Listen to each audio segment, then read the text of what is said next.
binuksan na ang turismo sa La Union sa mga taga-Luzon, maliban sa mga magagaling sa NCR+.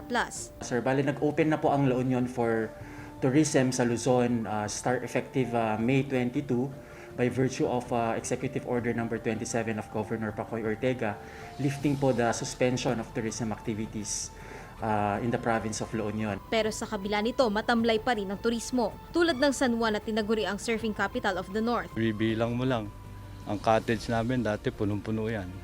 Ngayon, ang kumukuha ng cottage, ang pamilya lang, minsan, every weekend pa. Tapos ito, punong-puno ito dati. Maraming mga nagkakainan, umiinom.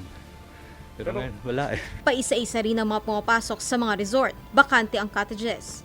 Open kami, pero hindi pa normal na nag-open lahat para for business natin dito sa tourist spot natin sa mga beach resorts.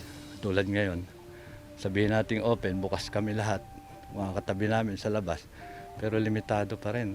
Kasi ang ano ng DOT nga, hindi pa pwedeng pumasok yung mga turista galing sa Manila. Meron po kasing advisory ang Department of Tourism natin from the National Office na hindi muna po pinapayagan ang mga turista na galing ng NCR Plus na lumabas for leisure and travel. Payo ng tourism officer sa mga gustong mamasyal sa La Union, kailangan mag-register online sa pamamagitan ng Tara Na Bisita System at kailangan ding makipag-ugnayan sa mga travel agency para sa kanilang biyahe. Mahigpit pa rin ipatutupad ang iba pang health and safety protocols. Trace De Leon, Balitang Amianan.